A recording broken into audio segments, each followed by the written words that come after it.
Anche tu fai parte di un team sportivo e hai bisogno di un nuovo kit? Crea ora la tua identità insieme ad Inicri Sportswear. Avrai subito un 50% di sconto e il riassortimento a prezzo bloccato. Oltre 300 sono le società che si sono già affidate a noi. E tu cosa aspetti? Contattaci subito al 379 244 8537 o entra su dinicri.com.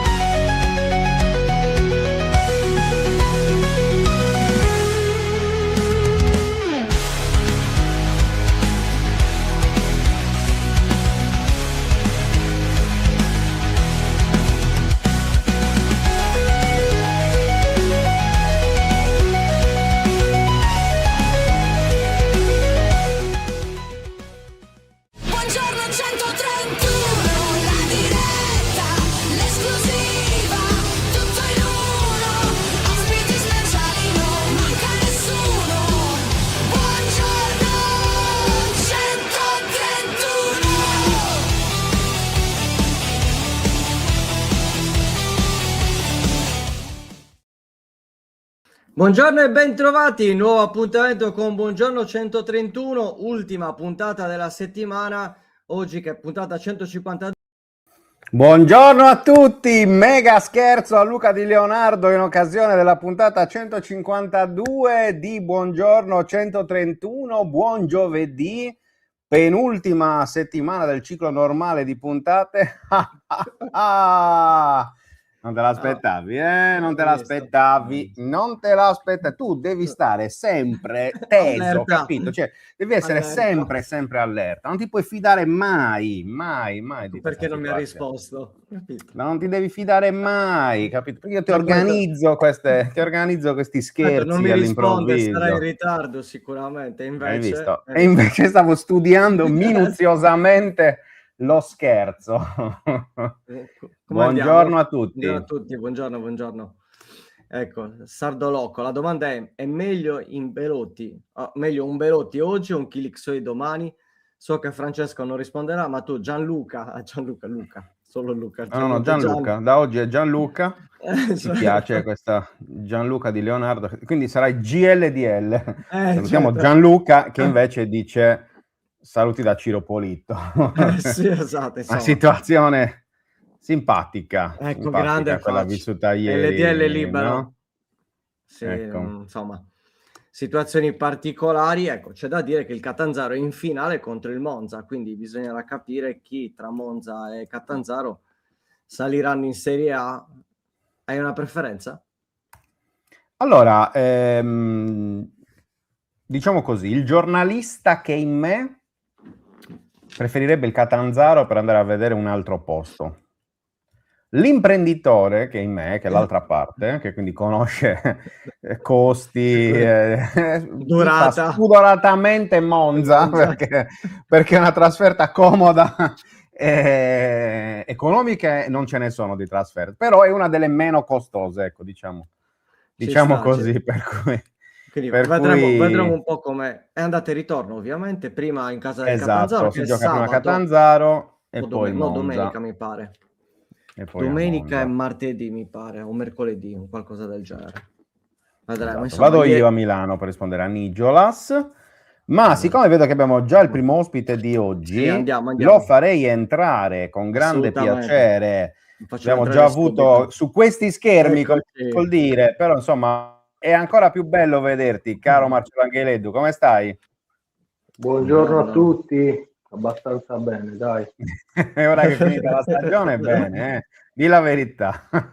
Bene, adesso un po' ci riposiamo e ricarichiamo. Stiamo realizzando un po'. Dici un po'. Realizzando.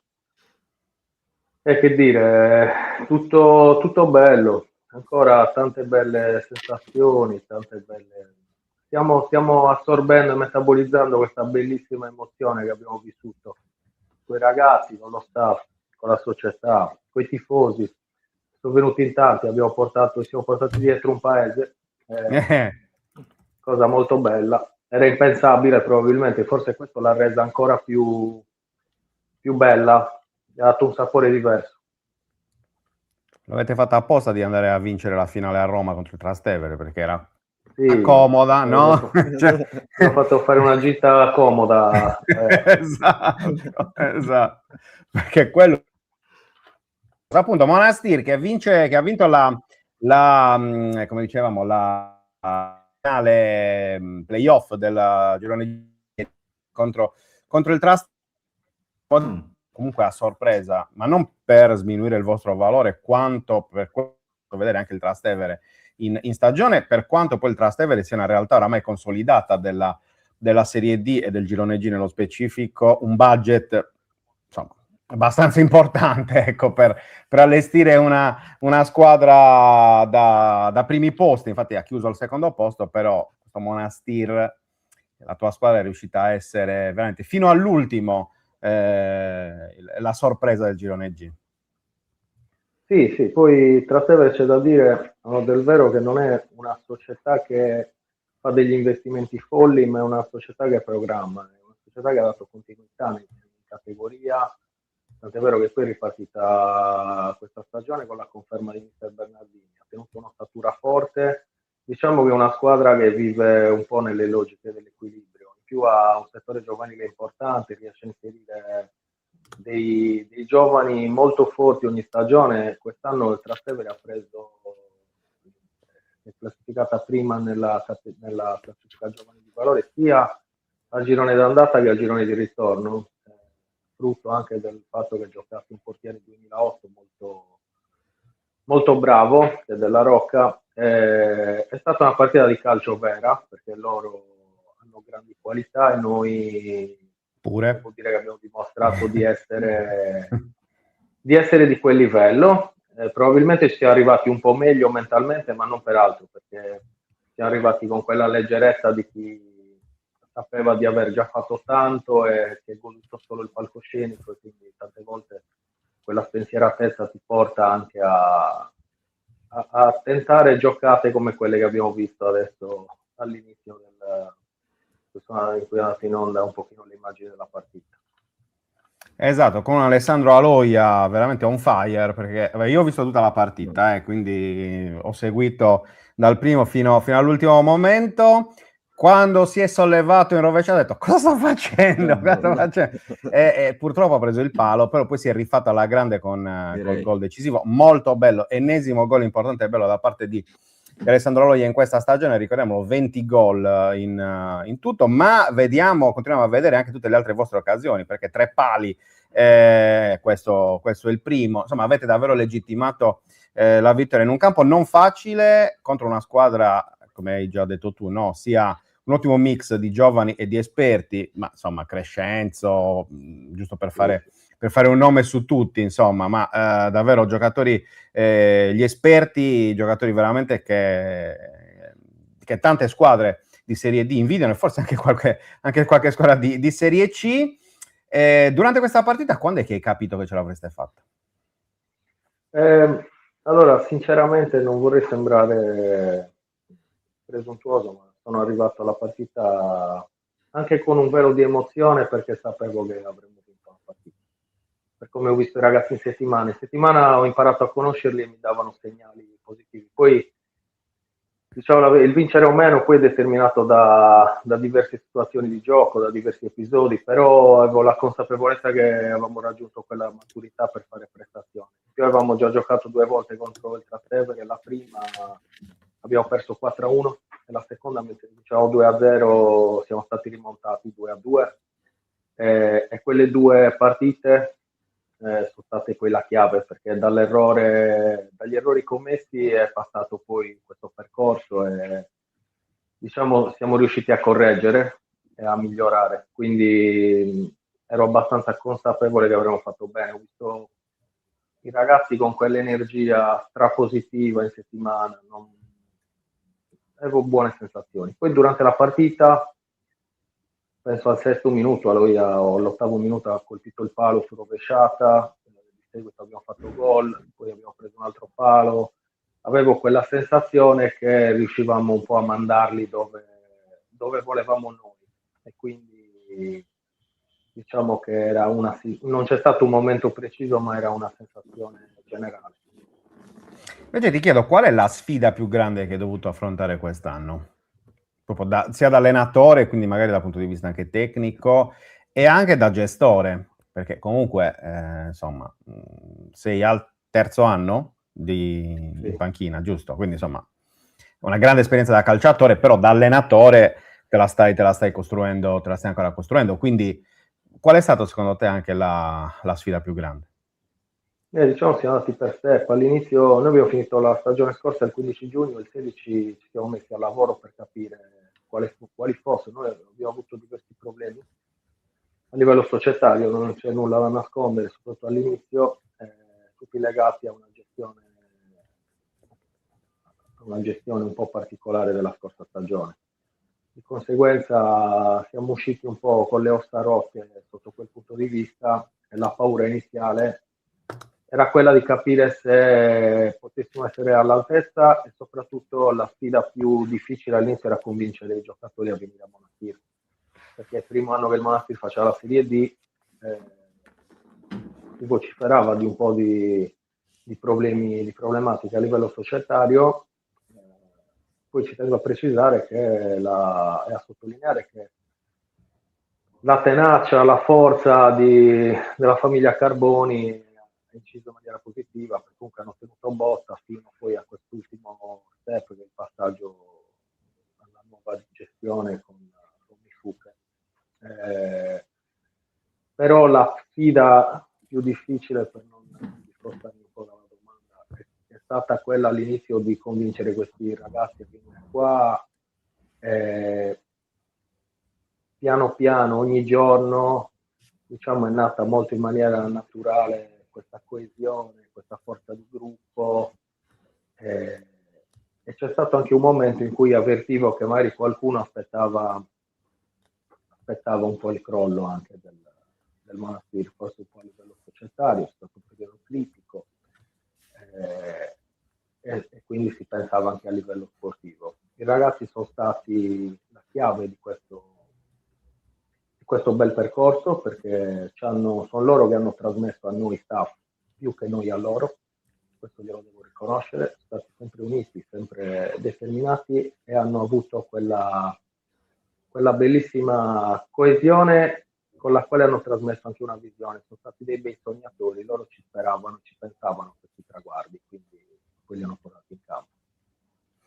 Ecco, questo lo posso testimoniare personalmente, insomma, sono venuto a farvi visita un paio di volte durante l'anno, l'ultima volta settimana scorsa, proprio qualche giorno prima della finale playoff, per la presentazione del progetto di Romy Fuche, e effettivamente io ho respirato quello. Poi sarà che molti dei tuoi ragazzi li conosco da tempo, e quindi avevo anche pochi dubbi sulla serietà e anche l'onestà proprio professionale che avrebbero messo in campo dal primo fino all'ultimo secondo, però ho visto veramente una coesione di gruppo tra i più grandi e i più giovani, e questi sono sempre i segreti poi alla fine degli spogliatoi che funzionano, delle squadre che vincono e delle società che vanno avanti. Sottolineo poi soprattutto il discorso delle difficoltà societarie, perché non era facile, come giustamente detto, tenere duro, no? Abbiamo visto anche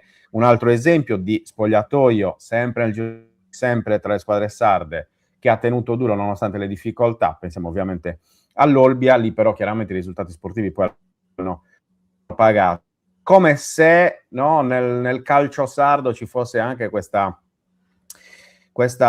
forza di volontà superiore, mi viene a dire, no? di unità che ci porta come popolo a non abbatterci mai nonostante le difficoltà. Anche perché poi in molti, Marci, si dimenticano il vostro percorso anche sportivo, cioè 2 anni fa il Monastir è in promozione. Cioè, bisogna anche contestualizzare, no? Il salto che ha fatto la tua squadra. Sì, ed è un aspetto importante, perché oggi c'è tanto distacco tra una categoria e l'altra, poi il livello sale tantissimo. Oltretutto la scorsa stagione è stato un campionato super impegnativo perché è la prima volta che l'eccellenza si è fatta senza gli under. Per me gli under quest'anno ad esempio sono stati non il valore aggiunto, ma non mi sono accorto di averli perché hanno raggiunto un livello di maturazione che sono diventati un tutt'uno con i ragazzi over. Under erano solo per una regola, però l'eccellenza l'altro anno, dicevo, senza l'obbligo degli under ha raggiunto un livello altissimo. Quindi siamo usciti da un campionato lungo, faticoso, dove anche lì siamo portati dietro tanti problemi e abbiamo dovuto approcciare una stagione che la Serie D ci insegna che quando si parte male poi è dura risalire la china, soprattutto se non hai quei budget per fare interventi pesanti sul mercato, per sistemare la rosa. Quindi la nostra missione iniziale era quella di partire bene, nel migliore dei modi, quindi abbiamo approcciato forte sotto quel punto di vista. Da lì ho avuto grande risposta dei ragazzi, però è proprio vero che una delle difficoltà è stata in 2 anni, anche come ambiente, come dimensione, trovarti da giocare in promozione a giocare in Serie D, ci siamo approcciati a un altro mondo. Poi l'abbiamo fatto bene, onestamente.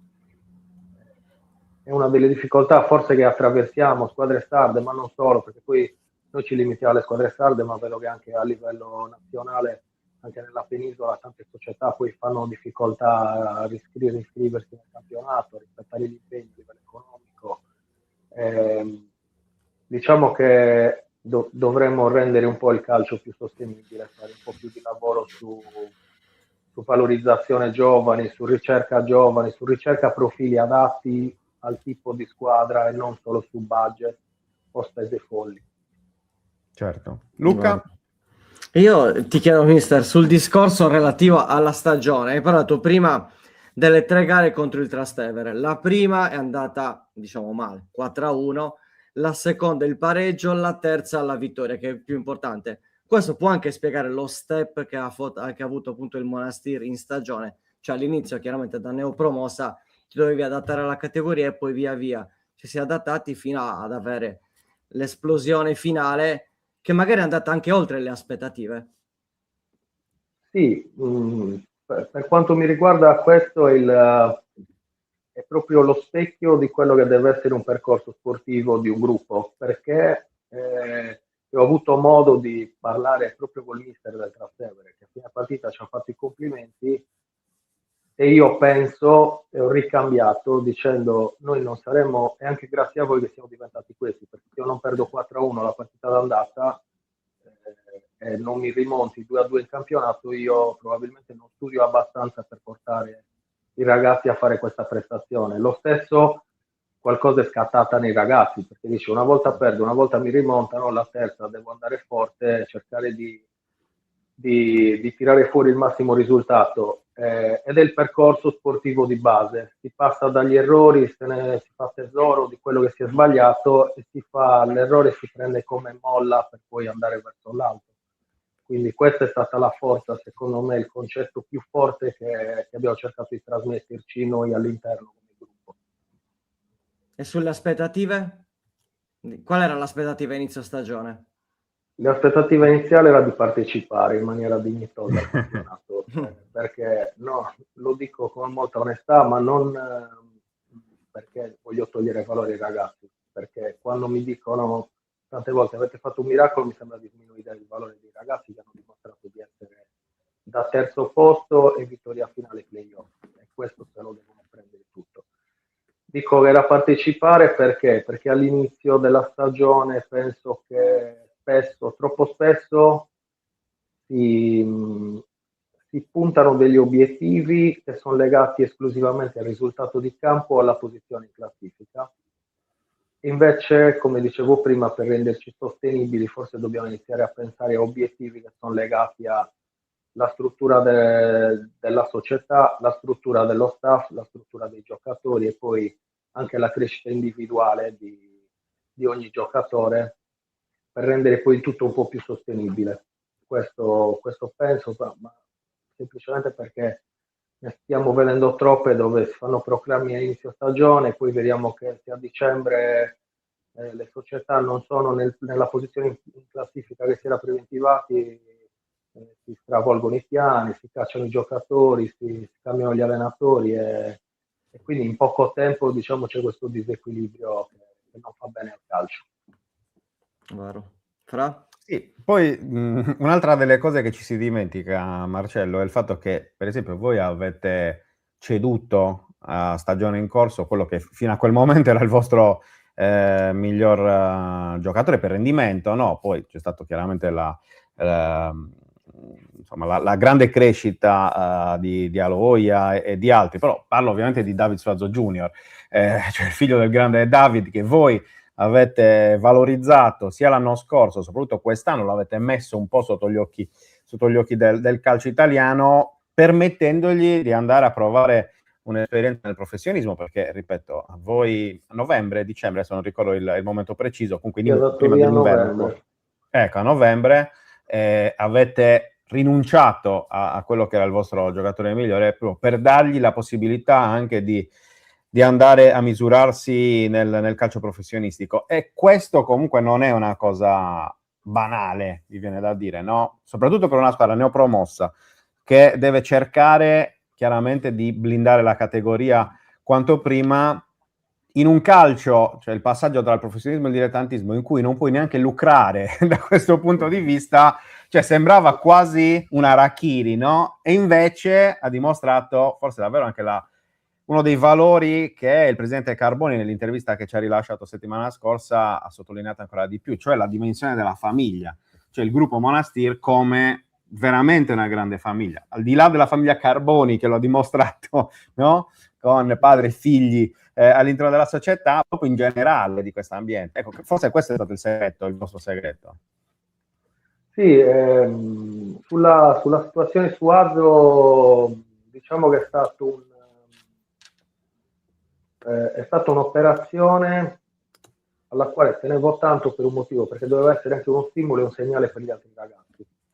E un'altra cosa è stato un segnale il fatto che intanto mi ha fatto strapiacere il fatto che lui, il ragazzo, la sua famiglia si sono fidati anche delle nostre parole come staff e lì hanno dimostrato un equilibrio, uno spessore umano importantissimo, perché stiamo parlando di un'icona del calcio e di un'istituzione, soprattutto per noi sardi, che poteva avere 1000 possibilità, 1000 agganci, invece si è affidato agli allenatori che hanno seguito il figlio, e questo dà proprio misura e dovrebbe essere anche di insegnamento per tanti che hanno i figli e che poi si approcciano a questo sport.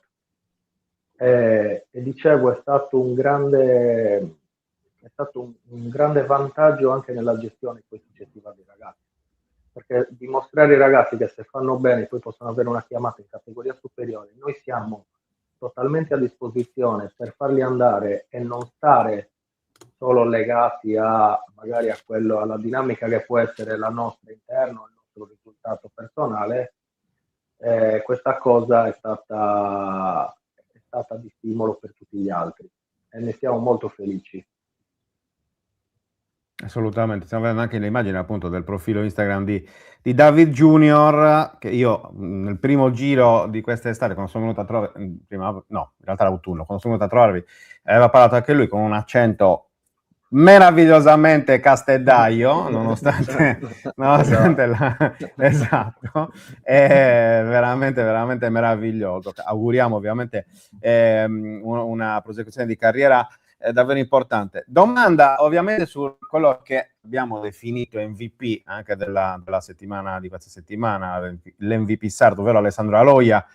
Abbiamo premiato uno, Marcio, per premiare tutti, chiaramente, perché poi lui ha segnato, ma il merito va condiviso con tutta la squadra. Onestamente ti aspettavi un'annata così importante da parte di Alessandro? No, infatti avevo preventivato per lui 18 gol quando abbiamo fatto ne ha fatto 20. Infatti esatto. Non va bene. Alessandro è stato uno dei simboli, è stato uno degli esempi di chi si voleva riprendere qualcosa, perché magari veniva da una stagione dove ha avuto un po' più di difficoltà, non è stato accompagnato a livello numerico dai gol e anche dal risultato sportivo, probabilmente perché poi è culminato in una retrocessione la scorsa stagione. venuto con lo spirito giusto, è stato a livello, dentro il gruppo è stato uno dei leader, uno degli uomini che ha tirato sulla squadra, non solo in campo, ma l'ha fatto col sorriso sulle labbra, con la positività, col fatto anche di avere la pazienza di far crescere la sua stagione, perché poi è anche quello, perché gli attaccanti passano anche da momenti dove i gol non si fanno, ma si deve giocare per la squadra e mantenere serenità. Lui ne è stato l'esempio. Poi dovrei citarne troppi, di ragazzi che sono stati leader, che sono cresciuti, no, perché noi comunque dobbiamo doverosamente sempre ricordarci che ci sono ragazzi che ci hanno sposato in promozione, che sono i due capitani, ad esempio Pim e Masia, sono arrivati come gli è stato promesso quando sono stati portati, che poi sarebbero arrivati a giocare in Serie D. È successo, e questo per me è motivo di orgoglio.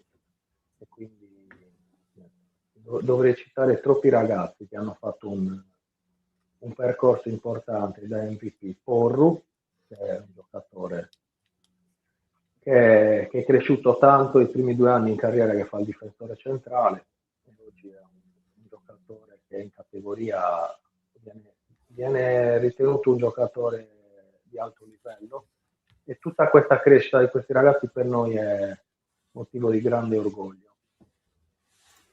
Quanto può aver inciso secondo te anche il fatto di avere un impianto di gioco, dico, di rosa più che di gioco, di tanti giocatori provenienti a vari cicli dal settore giovanile del Cagliari? Perché penso più o meno in tutti i ruoli tu hai avuto dei giocatori che hanno fatto il settore giovanile del Cagliari. Penso a Eugenio Fusco in porta, hai parlato ovviamente dei capitani Pinna e Masia, penso ai ragazzini più giovani, Piro, Ardau, Davide Collu, insomma tanti giocatori, e altri che sto dimenticando, ovviamente Manuel Conti, poi gli altri non si offendono se me li dimentico, lo stesso Porro che hai citato, Filigheddu che diventa una star dei social perché suona il pianoforte all'aeroporto insieme ai compagni, quindi quanto secondo te ha inciso anche questo? Cioè avere già dei giocatori che magari già da ragazzini erano mentalizzati su un determinato tipo di calcio. È inciso tanto, ci sono 2 aspetti. Uno, il primo è quello di ragazzi che escono da un mondo dorato, comunque quello che quasi si chiama sionismo.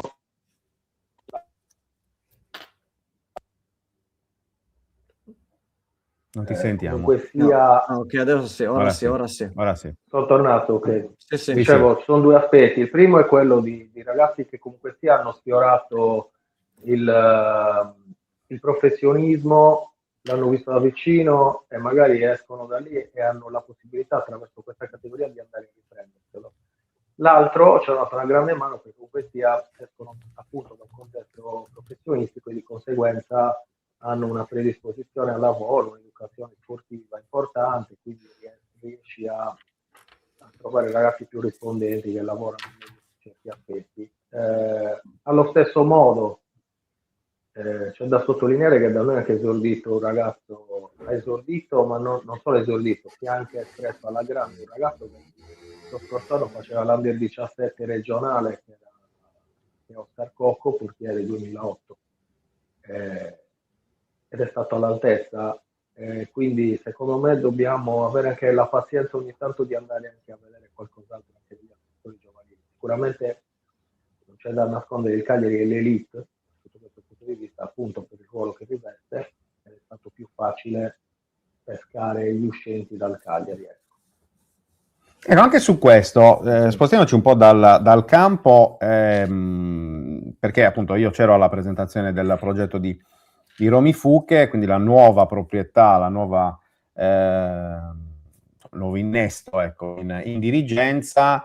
È un progetto triennale di valorizzazione un po' del brand, anzi della creazione e della valorizzazione del brand Monastir, ma soprattutto della valorizzazione del territorio. Io ho fatto anche un'intervista, uno speciale per Teleregione sul settore giovanile del Monastir, che tra l'altro ha una particolarità, no? Cioè il fatto di avere sia il calcio a 11 che il calcio a 5, quindi i ragazzi fanno la doppia attività, che sicuramente aiuta anche dal punto di vista tecnico, oltretutto perché chiaramente se magari nel campo a 11 punti su determinati elementi, potendo fare anche il calcio a 5, sicuramente dal punto di vista tecnico, no? Vai ad aumentare anche le tue capacità. Però il discorso che facevano un po' tutti era quello della valorizzazione del territorio.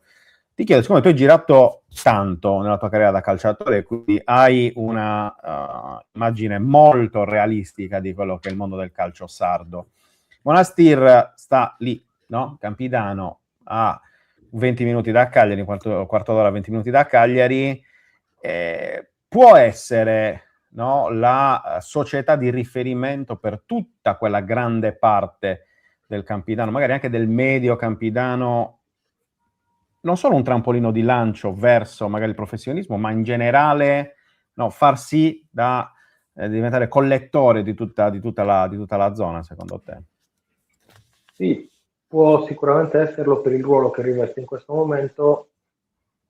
Secondo me oggi, per dare più opportunità, per dare un ventaglio di opportunità ai ragazzi, non ci si può concentrare su una sola società. Secondo me bisogna ramificare il lavoro, avere delle società con cui lavori insieme, in modo che il ragazzo possa avere degli sbocchi graduali e naturali, che sono ad esempio il passaggio all'inizio in una categoria un po' più bassa per poi approcciare la categoria più alta. Non tutti, perché poi c'è un passaggio che è fondamentale. I ragazzi arrivano a un certo punto che dopo aver fatto attività di base, settore giovanile, poi c'è l'approccio con la prima squadra, che per tanti può essere traumatico. Quindi in quel caso parlo di collaborazioni per creare un passaggio intermedio.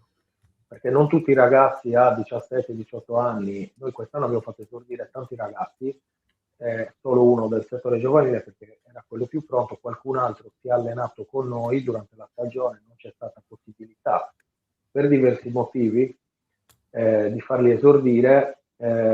Io non sono ad esempio favorevole a un esordio tanto per darti un regalo, ma io penso che i ragazzi debbano avere un esordio quando sono calciatori credibili e magari tante volte hanno bisogno di fare un passaggio intermedio. Chi non è pronto per la Serie D farà un passaggio in promozione o in eccellenza per poi lanciarsi in Serie D da giocatore già più maturo. Quindi bisognerebbe creare collaborazioni tra società per evitare che i ragazzi vivano il trauma di arrivare in una categoria e non sentirsi abbastanza pronti, oppure anche per fare solo questi esordi da regalo, da vetrina, per poter dire sì, ho fatto esordire il mio giovane perché sto lavorando sui giovani, ma poi bisogna capire se questo ragazzo stiamo tirando su veramente un calciatore credibile che può avere un futuro. Quindi sì, può essere un punto di riferimento sul territorio, ma secondo me dobbiamo iniziare a... Ecco. Ok. Giù i campanili, collegarci un po' tra paesi limitrofi, ma anche per questioni anche di strutture, perché comunque qui si fa fatica a convogliare tutto all'interno di una struttura e quindi abbiamo bisogno dell'appoggio e dell'aiuto di tutti. Assolutamente. Marce, ti salutiamo con la domanda più spinosa. Qual è il futuro di Marcello Angheleddu? Oggi vado a pranzo con la famiglia. Domani vado al mare e poi vediamo. A breve termine. No, non abbiamo già parlato con la società, non c'è da nascondere nulla. Stiamo facendo delle valutazioni insieme su quella che può essere la soluzione migliore per tutti. Semplicemente questo. Abbiamo appena finito, abbiamo ancora il sangue caldo, abbiamo ancora le emozioni tanto attive, quindi cerchiamo di un attimino stemperare, un attimo, riflettere bene e ragionare con equilibrio. Assolutamente. Grazie Marcello Angheleddu, allenatore del Monastir, veramente la grande rivelazione del calcio sardo di quest'anno. In bocca al lupo, Marci, poi ci vediamo sicuramente presto, poi ti scrivo, quindi grazie a voi. Ci sentiremo. Va bene, un abbraccio e buon pranzo, visto che vai a buon pranzo. La famiglia. E buon cinema a questo punto. E soprattutto buon cinema. Ciao. Eccoci qua.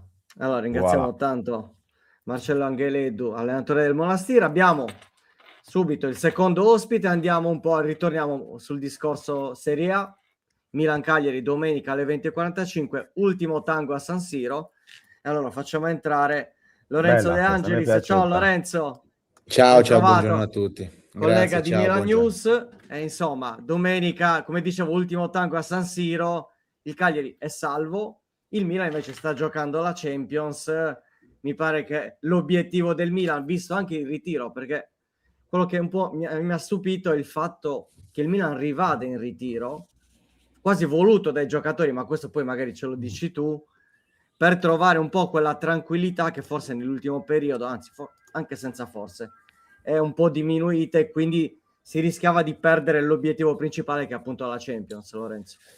Sì, guarda, quando abbiamo ricevuto la notizia che la squadra ha spinto per tornare in ritiro ha fatto piacere un po' a tutti, anche perché nel corso delle ultime settimane, nell'ultimo mese di difficoltà, spesso si è puntato il dito, no, contro i giocatori che sembravano essere quasi svogliati, per non dire comunque poco concentrati sull'obiettivo. E si spera che possa avere lo stesso risultato che ha avuto a Genova questo ritiro, anche perché vincere domenica è fondamentale. Fortunatamente il Cagliari è salvo, perché non vi nascondo che nello scorso weekend ho tifato fortemente per voi, perché farvi arrivare a San Siro, ecco, in una situazione ancora di bilico, non so quanto convenisse a entrambe. Quindi ecco, si spera che possa avere lo stesso risultato. Certo, il Milan potrebbe, secondo alcune combinazioni, avere 2 risultati su 3 a favore, quindi anche il pareggio eventualmente potrebbe andargli bene, ma ovviamente dipende da cosa succede sugli altri campi, perché qualora la Roma vincesse, qualora la Juventus vincesse, il Como vincesse, classifica avulsa, il Milan rispetto al Como alla Juventus sarebbe avanti, però ecco, sono calcoli che rischiano solo di farci venire mal di testa, quindi la speranza è che domenica possa andare tutto per il verso giusto, chiudere bene la stagione, che comunque è stata una stagione tutto sommato positiva, nonostante l'ultimo mese, e tornare in Champions, perché è l'obiettivo principale. Detto che comunque anche a livello ambientale, insomma, il Milan non sta, deve fare un po' pace con i tifosi, nel senso che c'è stata tanta contestazione anche l'ultima partita interna, un Milan che forse ha faticato eccessivamente con le piccole, tra virgolette. Mi ricordo la vittoria della Cremonese alla prima giornata, anche la sconfitta in casa contro il Parma, delle situazioni particolari. Che ambiente ci sarà domenica a San Siro? Domenica a San Siro sarà tutto esaurito, quindi ad oggi, in questo momento, giovedì 21 di maggio, non sono previste contestazioni da parte della curva. Poi sicuramente ecco, qualcosa potrebbe accadere nel corso della partita, ma tutti quanti sono concentrati sull'obiettivo, che è quello di rientrare in Champions. Poi ecco, molto dipenderà da come si svilupperà la gara, perché ecco, nel momento in cui dovesse succedere lo scenario che ovviamente dalle parti di Milano non ci si auspica, ovvero che il Cagliari vince e il Milan resta fuori dalla Champions League, ecco che di conseguenza poi il ruggito comunque del tifoso e dei tifosi si alzerebbe, di conseguenza partirebbe una nuova contestazione, ma al momento non è prevista nulla di tutto questo. Quindi per rispondere alla tua domanda, l'ambiente sarà caldo, sarà un San Siro comunque caldo che proverà a spingere la squadra verso la vittoria. Poi ecco, dipenderà molto da come andrà la partita. Quello assolutamente. C'è il ritorno di Leao, il ritorno dalla squalifica. Leao che ha amore e odio, insomma, della tifoseria rossonera, perché comunque è un giocatore che ha tanti numeri ma che non è costante. Però quando vede Cagliari, che è la squadra insieme alla Fiorentina a cui ha segnato di più in carriera, 6 gol, c'è la possibilità di vederlo dal primo minuto. C'è un po' di dubbi di Allegri là davanti, anche perché Pulisic, Kunku che comunque sta facendo bene, Fulkrug, Gimenez, insomma.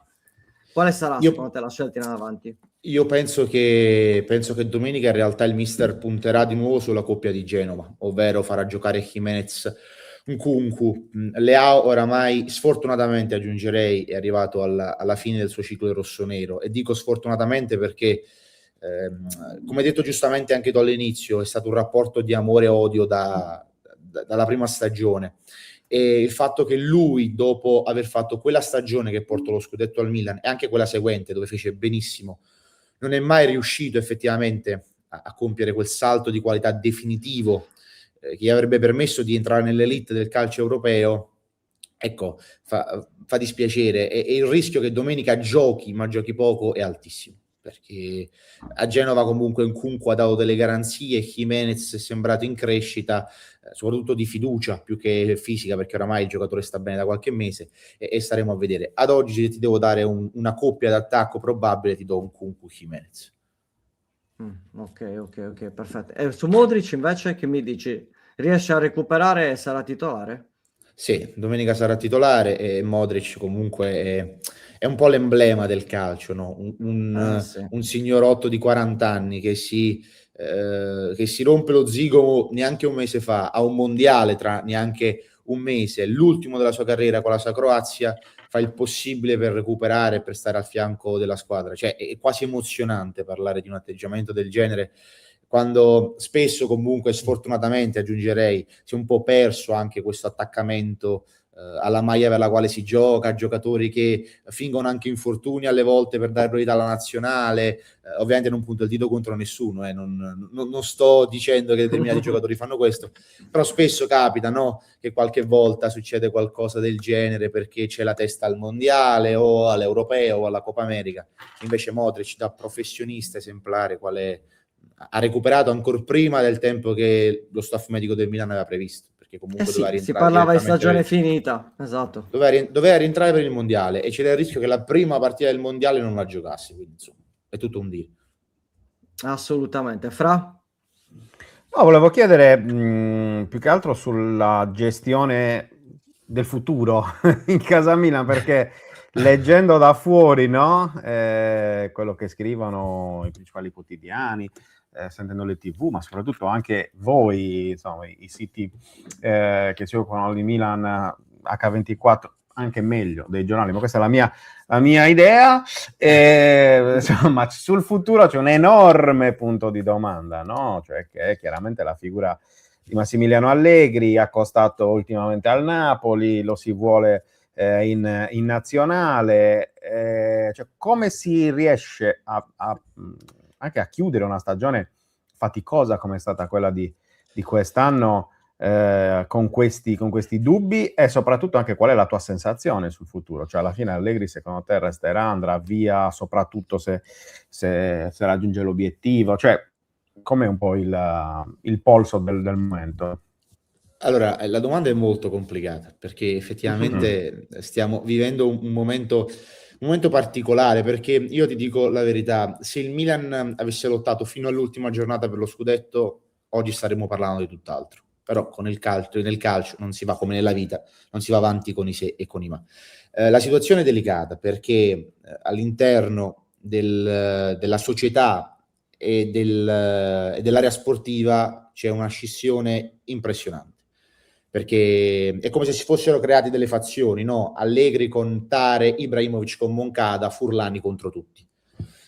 Cardinale parla di questa possibilità di fare una rivoluzione importante in estate che stia valutando tutti, e io mi aspetto comunque cambiamenti importanti. Mi aspetto che Furlani a partire dalla prossima stagione non sia l'amministratore delegato del Milan, quindi che venga promosso Calvelli, che è un ex amministratore delegato degli ATP del tennis. Tare oramai il destino è segnato, nel senso già è stato deciso per lui il fatto che l'anno prossimo non sarà il direttore sportivo del Milan, e a quel punto sarò curioso di capire chi arriverà al suo posto, perché nel momento in cui Furlani dovesse andare via, Furlani aveva già un accordo con Toni D'Amico dell'Atalanta. Si parla del direttore sportivo del Tolosa qualora dovesse andare via Furlani, che quindi sarebbe una figura scelta da cardinale. Però essendo Bezzani, si chiama questo direttore sportivo, comunque poco esperto, penso che poi venga affiancato da un direttore tecnico, un po' come era Maldini Massara. Per quanto riguarda Allegri, a mio avviso, qualora restasse Ibrahimovic, o meglio, qualora Ibrahimovic decidesse di prendere il sopravvento e ecco, avere più ruoli decisionali rispetto a quelli che effettivamente gli spettano, penso che Allegri vada via, perché avrete letto sicuramente in questi giorni di quelle chiamate di Ibra ai vari Fofana, ai vari Leao, ai vari Pulisic, insomma, che non sono assolutamente state gradite dal mister. Quindi per questo è una domanda molto difficile. Se ti devo dare delle percentuali, dico che Furlani resta al 50%, Tare resta al 10%, Allegri al 40% e Ibrahimovic al 70%. Quindi insomma sarà un'estate di Però grande rivoluzione, a prescindere da quello che sarà poi il risultato, cioè che sia Champions League o che sia Europa Sì. League. Ma io penso che già da lunedì la situazione comincerà a farsi rovente, anche perché io vi dico la verità, la situazione che si è creata è complicata, l'ambiente oramai è marcio sia lato giocatori che lato dirigenza. Mi spiego, qualsiasi cosa venga fatta, a prescindere c'è qualcuno che alza un polverone e critica quella determinata decisione. Con il mondiale di mezzo, qualora non si prendesse una strada ben precisa entro l'inizio del mondiale, c'è il rischio di fare un'altra stagione di alti, bassi, non si capisce l'anno prossimo che fine si possa fare e quant'altro. Quindi io mi auguro che Cardinale, da uomo di finanza prima ancora che di sport, perché comunque sempre di soldi si sta parlando, ecco, Certo. prenda una decisione prima dell'inizio del mondiale, perché sennò col mondiale di mezzo c'è il rischio che fai comunque slitti decisioni, slitti programmazione, e il Milan quest'anno, o meglio l'anno prossimo, non se lo può permettere. Ma Modric resta se resta Allegri? Cioè, avevo letto questa... Cioè, sono legati i due? Il destino dei due? Non lo so, mi spiego, perché la gente con la quale ho parlato io mi ha detto che Modric potrebbe a prescindere restare con la Champions League, perché l'idea di giocare la Champions con la maglia del Milan lo stuzzica, considerando lui si è sempre definito grande tifoso rossonero, ma nel calcio, insomma, lo sappiamo, da un momento all'altro idee, posizioni possono cambiare. Ad oggi ti dico che potrebbe restare anche senza Max e con la Champions. Però ecco, mi rendo conto che avere in panchina Massimiliano Allegri è diverso rispetto che avere in panchina un qualsiasi altro allenatore con meno esperienza e con anche meno appeal, no? Stiamo comunque parlando di Modric, che nella sua carriera ha avuto gli allenatori migliori che sono mai esistiti nella storia del calcio. L'ultima per me, prima di passare poi a Luca, che immagino ti chiederà l'11 probabile, cosa il Milan deve temere del Cagliari? Cioè, qual è il punto debole del Milan, secondo te, che il Cagliari può mettere in evidenza? Guarda, il Cagliari è una squadra che mi piace molto. L'anno scorso ho avuto il piacere di conoscere Pisacane, perché ho seguito la primavera, quindi l'anno scorso feci anche la finale di Coppa Italia. È un allenatore che mi piace molto, le idee di gioco che ha. Io credo che il Milan debba avere paura anche un po' proprio dell'atteggiamento della squadra di Pisacane, perché arriverà a San Siro già salvo, quindi con la voglia di divertirsi e di chiudere il campionato nel miglior modo possibile. Poi il Cagliari ha comunque giocatori molto interessanti, penso a Palestra, penso al mio amico Gianluca Gaetano, quindi ecco, deve stare attento a questi piccoli fattori, a questi giocatori di qualità che possono in qualche modo, ecco, dar fastidio, perché Palestra giocherà sulla fascia di Bartesaghi, e Bartesaghi, per quanto possa essere un grande prospetto, Palestra ha un motorino, è un motore costante durante tutta la partita. Ecco, insomma, c'è tanto da cui vedersi bene, anche perché domenica è decisiva, quindi staremo a vedere. Poi ecco, le partite si mettono sempre in un modo diverso in base anche a come si sviluppa, no? E anche Mendy, no? L'attaccante, qualora dovesse giocare, penso possa essere una spina nel fianco per Gabbia, che quando si trova a dover giocare uno contro uno con gli attaccanti avversari, soprattutto quelli fisici, e Mendy comunque stiamo parlando di un ragazzone, no? Deve stare ben attento, quindi staremo a vedere, ma sono tante le cose sulle quali il Milan deve stare attento per evitare di rovinarsi la serata domenica. Va bene, Luca. Detto che anche noi siamo curiosi, Fra, di vedere il Cagliari finalmente giocare una partita senza obiettivo, perché effettivamente a salvezza acquisita giocare anche un po' più libero. È anche vero che probabilmente il Milan deve aver paura del Milan stesso, Esatto. È una situazione dove sai benissimo come San Siro, se non trovi il gol nei primi 10-12 minuti ci sono i primi fischi, situazione particolare, quindi No, bisogna capire anche... esatto, il rischio è che nel momento in cui qualora il Cagliari dovesse andare in vantaggio, poi la situazione diventa pesante. Sì. Diventa pesante, perché non stiamo parlando di una squadra con personalità. Io con tanti colleghi, quando loro parlavano di scudetto, io dicevo ci sta a parlare di scudetto, anche perché siamo arrivati alla fine ad inizio aprile, dopo la sosta, che il Milan, se non avesse perso a Napoli, si sarebbe ritrovato a 2 punti dall'Inter. Quindi, però, io ho sempre detto loro, guardate, il primo avversario del Milan è il Milan stesso, perché parliamo di una squadra senza personalità, per quanto in campo ci siano Modric e Rabiot, ma 2 undicesimi non possono farti tanto la differenza quanto possano farne 4, 5 o 6. Quindi ecco, come hai detto giustamente tu, il Milan è il primo avversario di se stesso. E Allegri per questo forse ha gradito anche l'idea di andare in ritiro, perché la squadra si annullerà completamente dalle voci dell'esterno, entrerà in questa bolla che cercherà di cullarla per una partita che vale 100 milioni di euro per il Milan. Quindi ecco, non pochi esatto. direi. Prima appunto di chiederti sulla formazione, ma che è successo a Pulisic? Perché ti spiego, c'è anche un discorso sul fantacalcio, io ho tanti utenti sul sito che mi scrivono, ma questo Pulisic, cioè questa involuzione, d'altronde ha fatto solo un assist nel girone di ritorno. Tra l'altro c'è un problema fisico, problema di testa, o sta pensando ai mondiali? Allora, sono tutte e tre, perché io anche come ho detto per Leao, sfortunatamente credo che anche per lui il suo corso rossonero sia già terminato, solo perché qualora dovesse restare Allegri mi viene difficile vederlo in un 3-5-2 anche l'anno prossimo. Quest'anno, nonostante abbia cominciato benissimo, ha avuto difficoltà. Non so se vi ricordate, Pulisic verso novembre, quando è tornato dalla sosta, ha avuto un problema alla caviglia.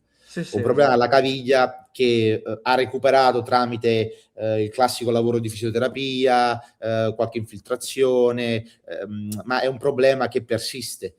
E dalla seconda parte di stagione, con un mondiale alle porte, lui che giocherà non da capitano, ma comunque da uomo immagine degli Stati Uniti, lui che, passatemi il termine, non voglio parlare di politica, ma lui è un trampiano doc, quindi ecco, giocare il mondiale in casa propria con Trump presidente, per lui è ancora più un orgoglio, e credo ecco che questo è un problema alla caviglia che ogni tanto durante la settimana comunque si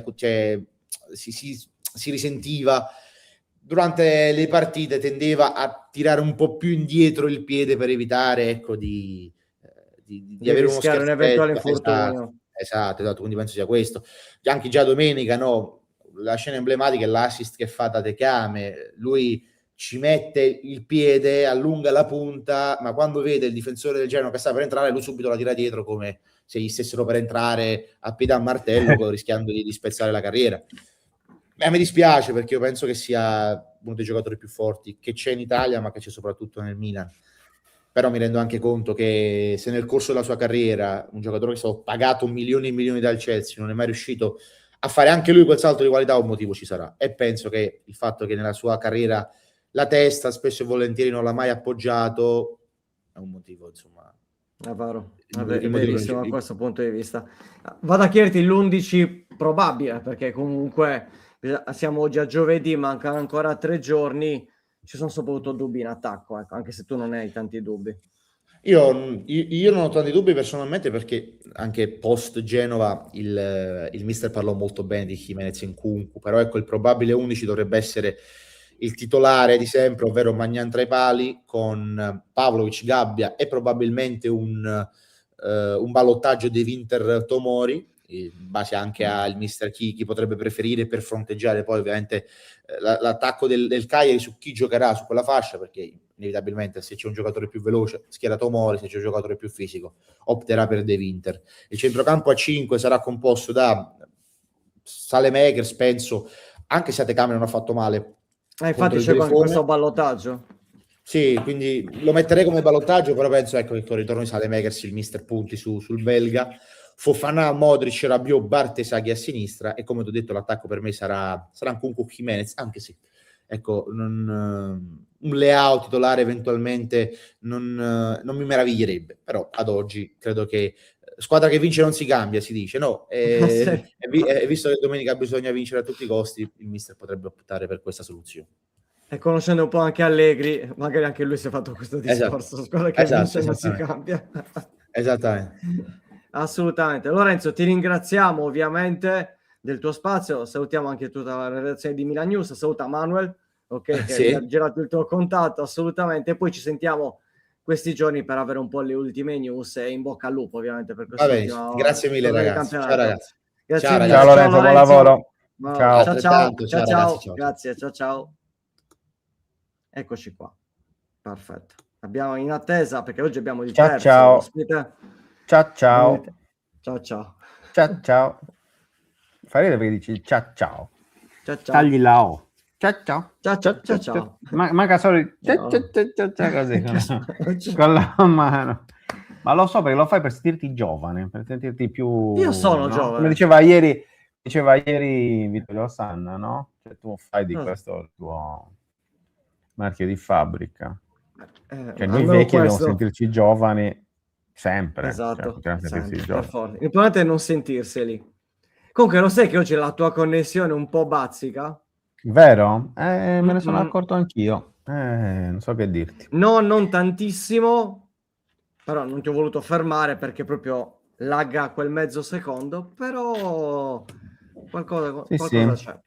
Tu pensa addirittura col cavo, quindi ero collegato col cavo prima. Mi sta dando più problemi col cavo che col wifi, una roba senza senso. Una roba senza, cioè proprio veramente senza senso. Poi se vuoi dopo ti faccio vedere i dati dello speed test per capire che ancora meno senso questa cosa. È una roba veramente... Magari è dovuta anche a StreamYard. No sense, tanto per cambiare. Tanto per cambiare. Non c'è connessione. Allora, avevamo un paio di messaggi, in attesa poi del terzo ospite, cambiamo completamente argomento perché si parlerà... Parliamo finalmente di cucina. Di cucina. No, non mi ero perso, scusa. Ma scusa, ma si può invitare un qua? Vabbè, poi ti dico una cosa, ecco, tra l'altro. Adesso mi è venuto... Non parliamo di cuochi, tu non sei... No, io sono l'anticuoco, ma io mangio. Io mangio, sì, questo posso certo. fare. Vabbè. Noto nell'ambiente proprio per essere un grande papadori proprio. No, quello no, però. Allora, dov'era? Ecco, ce n'era una di domanda. Ecco, quella, è questa di Mauro, che mi dice: buongiorno, nella finale play-out primavera, che fuori quota metterà il Cagliari? Nessuno. Non può mettere fuori quota perché nelle ultime 5 giornate più i playoff non si può mettere fuori quota per regolamento, ma può mettere Ratering, può mettere Mendy, può mettere 3P, tutti quelli perché loro rientrano nella quota. Non può mettere, per capirci, al Barrassin, ecco, per fare un esempio, o Chilixoi. Non possono mettere i 2005, cioè dal 2005 in su. Possono mettere dal 2006 in giù. In giù. Ok. Quindi dovrebbe giocare Mendy titolare. Mendy 2007, quindi può. Appunto, esatto, era quella la domanda. Mendy che comunque può fare la differenza, anche perché dovrebbero giocare gara Mendy, secca, giusto? Gara secca. Mendy, 3P, Ratering, non penso Liteta, a meno che non tenti il recupero all'ultimo momento. Se recupera gioca, cioè questi possono giocare, non possono giocare dal 2005 in su.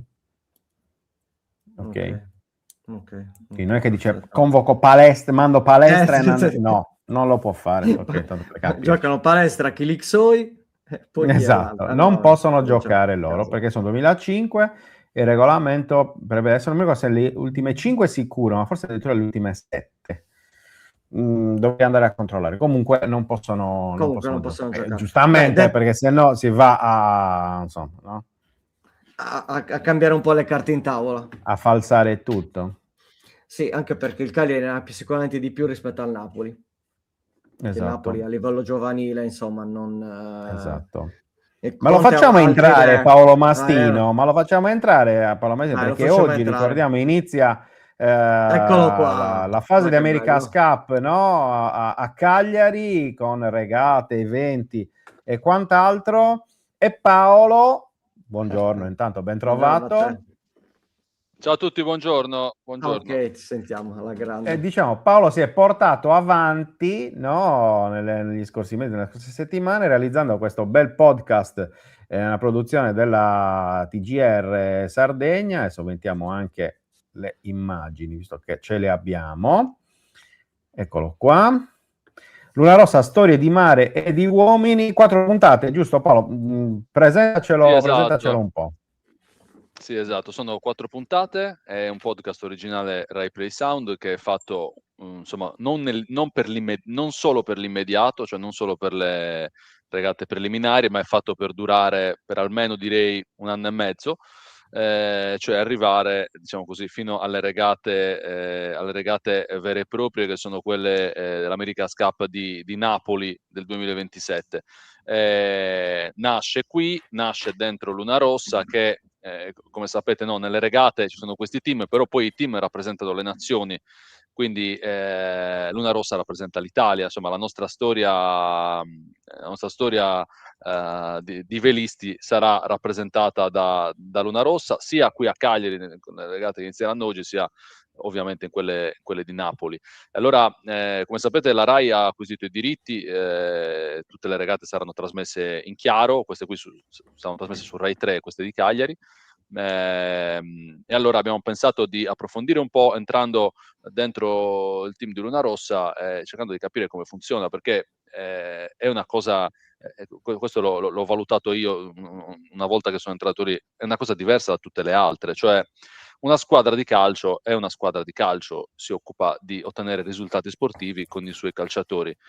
Luna Rossa è una cosa, così come tutti gli altri, chiamiamoli consorzi, come Emirates, New Zealand o Alinghi o i francesi, eccetera, hanno tutti una struttura diversa, cioè nel senso che hanno una struttura che è una fabbrica, una struttura di progetto, prima di tutto, una struttura che è una fabbrica, che deve costruire l'imbarcazione, una struttura tecnica e tecnologica, perché la barca poi ha una serie di meccanismi tecnici e tecnologici molto complessi, e solo dopo c'è la parte sportiva, la squadra dei velisti, perché su queste barche, pensate, queste di Cagliari saliranno in 5, ma Luna Rossa ha un team di 150 persone, quindi è una struttura molto, molto, molto complessa, cioè perché ci si scontra con uno strumento che è l'imbarcazione, con le regole, insomma, ho scoperto un mondo complesso che non conoscevo e abbiamo cercato di raccontarlo in questo podcast, ecco dai.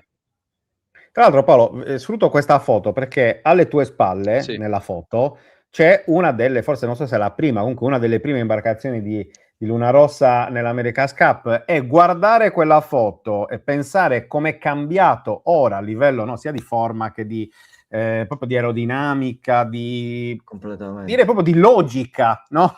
Cioè, è cambiato il mondo veramente, sono passati più o meno un po' meno di 30 anni, però veramente è cambiato in maniera diametrale, ecco, diciamo così, il modo di fare questo sport. E vederlo a Cagliari sicuramente è particolare, anche se poi ti dico, effettivamente il fatto che Luna Rossa, o meglio che queste regate preliminari si facciano a Cagliari, secondo me per i cagliaritani che hanno imparato a convivere con Luna Rossa e con il suo team oramai da anni, è una cosa normale, una cosa naturale quasi, no? Cioè, ci sembra meno storico di quello che realmente è questo evento, perché oramai Luna Rossa fa parte di Cagliari, della Cagliari sportiva, non so come la veda tu. Sì, secondo me sì, Luna Rossa sta qua dal 2014, son passati 12 anni, 12 e i anni. ragazzi di Luna Rossa li vediamo tutti i giorni, non so, mentre fanno colazione non posso citare il bar, però insomma un bar vicino al porto, molto noto per le sue paste, i suoi cornetti molto buoni, e li vediamo in giro con la moto, con la bici, li vediamo sempre, cioè siamo abituati a vederli, siamo abituati a vedere quella bandiera italiana che sventola lì nella base di Luna Rossa, li sentiamo un po' nostri. Queste son tutte persone che hanno portato qui la loro famiglia, che hanno scelto Cagliari, i figli di Max Sirena, no, per dirne uno, frequentano la scuola a Cagliari, fanno vela e sport a Cagliari, insomma è tutta gente che ha sposato la nostra città, dico nostra città perché anch'io, che non sono cagliaritano, vivo qui da quasi 20 anni, ecco.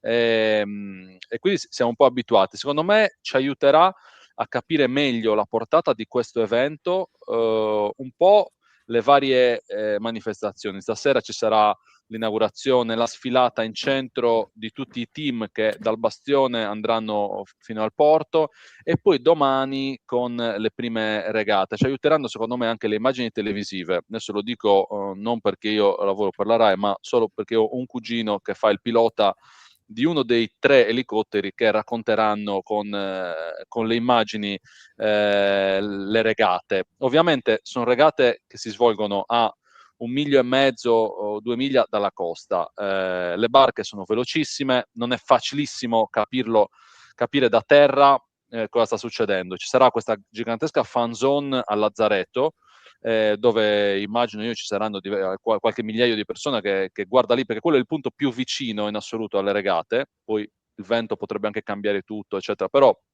diciamo che sarà così. Però poi secondo me ci aiuteranno a comprendere meglio la portata dell'evento, le immagini, davvero le immagini televisive, cioè quelle che vedremo dall'alto con l'elicottero o quelle che saranno fatte da bordo delle imbarcazioni, eccetera, perché quelle ci regaleranno davvero immagini anche di Cagliari che noi stessi non conosciamo. Cioè, non voglio citare David Herbert Lawrence quando arriva a Cagliari, vede questa città bianca, bellissima dal mare, però sarà una cosa del genere. Secondo me questa è una vetrina mondiale, perché di vetrina mondiale si tratta, senza precedenti. Ieri ne parlavo con alcuni amici che non sono cagliaritani come me, abbiamo visto i lavori al porto, abbiamo visto tutto quello che sta succedendo, insomma i cantieri che hanno un po' trasformato la città. Adesso io non voglio dire un'eresia, non voglio esagerare, però insomma Cagliari se la gioca benissimo con grandi città del Mediterraneo come Lisbona. È bella allo stesso modo, è bella e soprattutto è in grado di offrire davvero di tutto. Davvero per questo dico, non è una vetrina vuota, cioè è una vetrina vera, nel senso che se poi uno vede Cagliari e decide di venirci anche per turismo, secondo me trova una città vera e onestamente anche attrezzata per poter ospitare qualcuno. Quindi è davvero una grande vetrina. Poi se voi sentite i ragazzi di Luna Rossa, ci sono anche tanti napoletani ovviamente nel team. L'America's Cup, le regate saranno a Napoli il prossimo anno. Se tu gli chiedi, però sono magari napoletani che vivono qui da 12 anni, quindi se tu gli chiedi un po' il confronto secondo me loro lo sintetizzano in maniera perfetta. Nel podcast lo potete anche ascoltare questo. Loro dicono questo: Cagliari è la città perfetta per costruire la barca, per vivere sereni, per allenarci e per mettere a punto, diciamo così, l'imbarcazione perfetta. Mentre Napoli è la città dell'energia, è sicuramente tra le città italiane, dicono loro, è sicuramente quella che potrà offrirci, diciamo così, l'energia maggiore. Dice, se Dio vuole, dice, se noi vinceremo qualcosa, dice, la festa può essere solo a Napoli, ecco, perché davvero riesce a offrire questo. Io sono d'accordo con loro, secondo me il ruolo di Cagliari è un ruolo perfetto, il ruolo della culla dove nasce Luna Rossa, dove nasce l'allenamento, che tiene in una situazione di tranquillità totale gli atleti, gli ingegneri, i manager, eccetera, per poi invece andare sul campo di regata che è quello di Napoli con la sua energia. Insomma, bello, mi piace questa doppia cosa che si è creata. Assolutamente sì. Prima di salutarti, Paolo, intanto diamo un po' le specifiche, no? Dove trovare il podcast, Certo. per cercare un po' di... Allora, sì, lo potete trovare sulla Anzi, guarda, piattaforma. ti dico di più, mettiamo anche il link in condivisione, guarda. Lo mettiamo qua nei commenti, perché ce l'avevo, quindi così lo possono Ottimo. trovare direttamente, no? Sì. Allora, Poi vediamo un po'. si trova sulla Eccolo qua. piattaforma Rai Play Sound, perché questo è, diciamo così, un podcast originale Rai Play Sound che è stato prodotto da noi, ma ovviamente è stato prodotto da noi per la piattaforma Rai Play Sound. Ecco, diciamo così, ci abbiamo messo, come si può dire, il massimo dell'impegno, anche perché nessuno vuol fare brutta figura e soprattutto Direi. e soprattutto la volevamo raccontare bene sta cosa. Se voi vedete le puntate, sono costruite tutte in maniera particolare e all'interno di ogni puntata ci sono persone diverse che parlano. Quindi, che so, nella prima c'è solo Max Sirena, che racconta come nasce Luna Rossa e parla anche di se stesso. Non lo fa frequentemente, anzi lo fa molto raramente.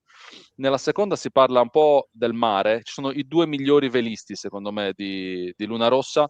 Una è Margherita Porro, ha vinto l'America's Cup delle donne a Barcellona con la C45, con la C40, che è questa barca. È una grandissima velista. E l'altro lo conoscete tutti, è Ruggero Tita. Ruggero Tita, 2 volte medaglia d'oro alle Olimpiadi, nella vela, insomma, ha vinto veramente di tutto, mondiali, europei, eccetera. Sono 2 ragazzi del nord Italia che si sono allenati, sono formati come velisti sui laghi, e poi sono arrivati invece a scoprire qua il mare. Bellissimo. Ruggero Tita racconta, io gli dico: scusa, ma come leggi il vento nel Golfo di Cagliari? E lui mi ha detto quali sono i suoi riferimenti, ve li dico perché fa ridere. Allora, in che direzione va il fumo che esce dalla Saras? Prima cosa. Seconda cosa, in che direzione atterrano gli aerei a Elmas? Poi ovviamente l'increspatura del mare. Questo per dirvi quanto queste persone si siano integrate a Cagliari, adattate alla morfologia particolare, non solo appunto, territoriale, ma in generale, anche industriale in qualche modo.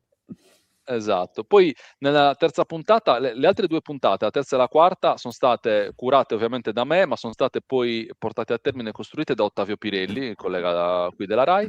Nella terza parliamo un po' di questo grandissimo team composto da 140 persone. Abbiamo 3 diversi intervistati con ruoli diversi, tipo l'ingegnere manager, eccetera, che ci spiega, ad esempio, cioè, voi vedete la ciliegina sulla torta, che è la barca, ma dovete valutare che la barca va costruita, progettata, creata, corretta in tutte le sue parti, che sono molto, molto, molto complesse. E poi si parla un po' di Cagliari e Napoli, mentre nell'ultima, che abbiamo intitolato Aspettando il vento, abbiamo Checco Bruni e Marco Gradoni. Allora, Checco Bruni è probabilmente il timoniere, lo skipper più famoso d'Italia, lo skipper storico di Luna Rossa, siciliano, veramente un uomo di mare. Marco Gradoni, anche lui è timoniere, e ci raccontano un po' come funziona guidare queste barche che, badate, hanno un doppio timone, ma il timone è uguale alla cloche di un aereo. Presente, anzi no, vi dico meglio, il volantino che usava Michael Knight fantastico, Supercar okay, kit. è uguale, è un piccolo volantino così. Ne hanno due e li usano così, insomma, con grande attenzione, perché è un attimo, insomma, queste barche prendono direzioni assurde, perché sono leggerissime, volano. Ci raccontano anche bene cosa cambia rispetto a quella barca a vela che vedevamo prima. Vi ricordate chi era lo skipper? Francesco De Angelis, vi ricordate il suo nome? Certo. Era un nome storico, napoletano, insomma. Francesco De Angelis, che guidava quelle barche. Ci sono differenze di tipo il 90% di peso in meno tra quella barca che pesava magari 20 tonnellate e queste barche che ne pesano un ventesimo o meno. E ovviamente è davvero cambiato tutto da quel punto di vista. Ci hanno raccontato, questo ce l'ha raccontato forse uno dei velisti, non mi ricordo più chi, uno dei sailor, non mi ricordo più chi, dice: è bellissimo perché tu parti che la nave, la barca ha lo scafo in acqua. A un certo punto, quando prende bene il vento, noi decidiamo, insomma, di direzionarla bene sul vento, la barca si inizia ad alzare sui foil, dice, si sente una leggerissima vibrazione e poi non si sente più niente, stai volando. Dice, è una sensazione unica e incredibile, ecco. Beh, già il fatto che tu stia volando con una barca, no, ti fa capire quanto sia cambiato veramente tanto questo sport e questo mondo. Paolo, grazie ovviamente per essere tornato da noi a fare questo foro, visto che insomma ci sembrava doveroso dare, ecco, anche il riconoscimento a Luna Rossa e al tuo lavoro, al vostro lavoro, al lavoro della Rai, che non è mai banale. Vi ricordo, ne approfitto anche per dire che ci saremo anche noi. Non faremo sicuramente non avremo una portata come quella della Rai, però abbiamo il fotografo sulla barca a mare, abbiamo i ragazzi che da terra, insomma, cercheranno di seguire il tutto, per cui dopo che guardate tutto sulla Rai, venite a mettere un like sui nostri social per vedere le foto anche del nostro Marco Camma. Doveroso e obbligatorio. Va bene. Grazie, Grazie Paolo. mille. Buon lavoro. Grazie, Paolo, Grazie buon a voi, lavoro. ciao, buona giornata. Ciao Ciao. Paolo, Ciao. ciao.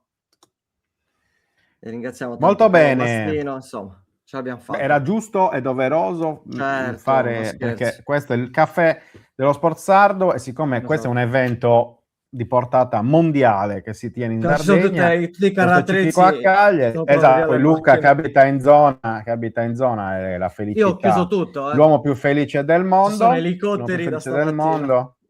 E beh, è chiaro, ovviamente è così, però pensa anche che puoi semplicemente scendere di casa a fare due passi e ti godi tutta questa roba. Tra l'altro in via Roma, ricordiamo, il villaggio è gratuito, cioè l'ingresso è gratuito. Sì, quindi... sì, infatti dopo quando esce mia figlia voglio un attimo... Esatto, dopo, fatevi un aspetta, giro. Sì, dopo Fanta 131, che ricordiamo che stasera c'è Fanta 131, mi stavo dimenticando di ricordarlo. Orario canonico, spero alle 17:30, perché la speranza è di riuscirlo a fare il prima possibile. The Last Dance di Fanta 131. Fanta 131 sì, però facciamo una puntata anche giovedì prossimo per fare un riepilogo globale su quello che è stata l'annata al fantacalcio, perché secondo me ci sono un paio di... Beh, chi inviti? di Ken e situazioni. Pulisic? No, invito Francesca Resu, scusa, non ho capito. No, pensavo che se ci sono Ken e Pulisic vengo armato. Però... Non penso che li inviterò, guarda, non penso proprio. Armato di noccioline, ovviamente, cioè roba da lancio, pomodori, lattuga. Anzi, se avete qualcosa di marcio, esatto, tenetelo da parte così sapere. magari. Esatto, un po' carità. Va bene, vabbè, io sono 101esimo. Io sono 70. No, detto che il mio obiettivo è entrare nei 100.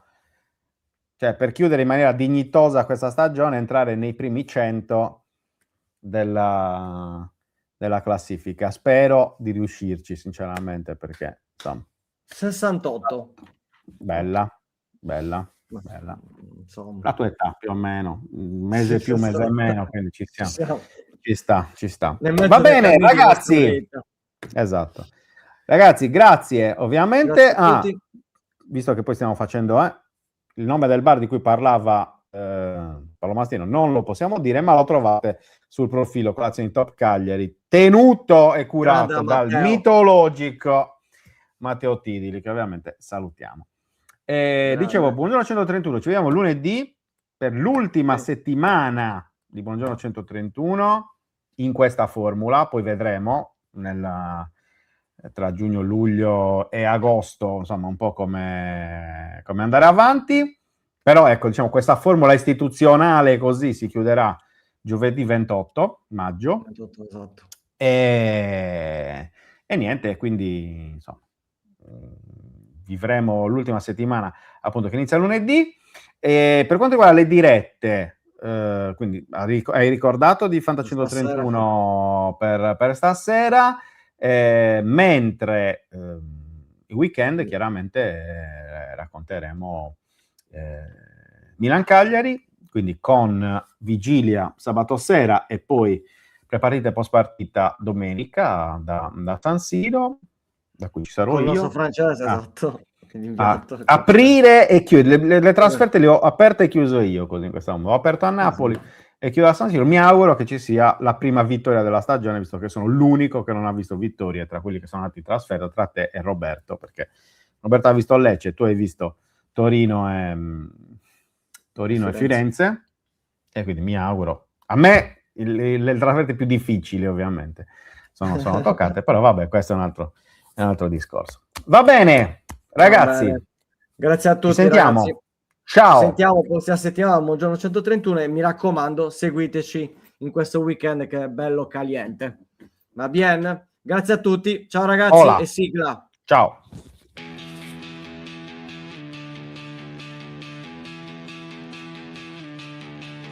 La sveglia suona, la redazione in pista, Sardegna in diretta, c'è voglia di notizia, storie di sport, un'isola in piena, storie di vita, a voce alta, alza il volume, fatti sentire, buongiorno 100.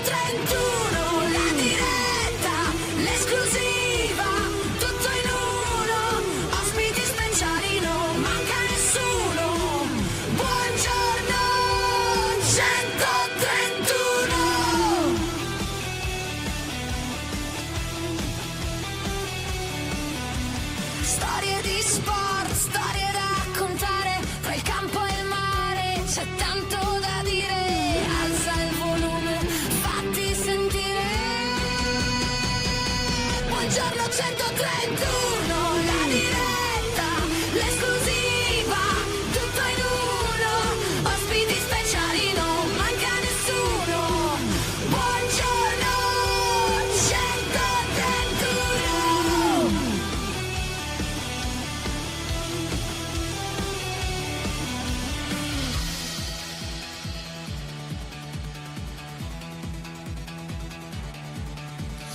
Alza il volume, fatti sentire la Sardegna voce, è pronta a stupire, un ritmo che batte, che non vuol finire.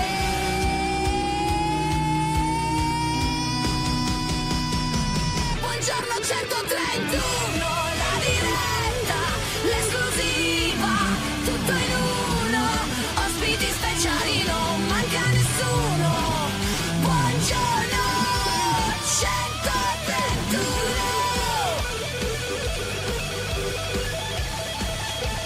131.